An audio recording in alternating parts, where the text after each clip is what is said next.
Minute 30 second. ধন্যবাদ বিজ্ঞ বিচারক মণ্ডলী। বিজ্ঞ বিচারক মণ্ডলী, আজকে পক্ষ দলের তৃতীয় বক্তা যেখানে শেষ করেছে সেখান থেকে শুরু করতে চাই।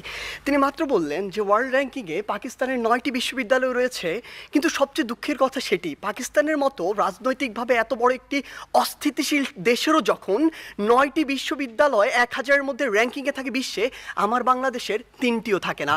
আমার বাংলাদেশ এ কারণেই সফলতম হতে পারে না।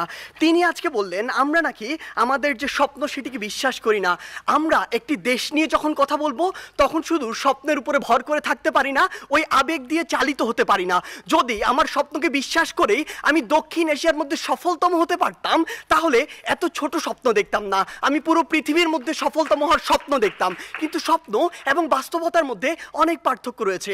আজকে তাদের 3 বক্তা যে তথ্যগুলো দিয়ে গেলেন, তাদের তথ্য অনুযায়ী 1971 থেকে আজকে 2022 সালে এসে বাংলাদেশ প্রত্যেকটি ক্ষেত্রে উন্নত হয়েছে। হ্যাঁ, আমরা বিশ্বাস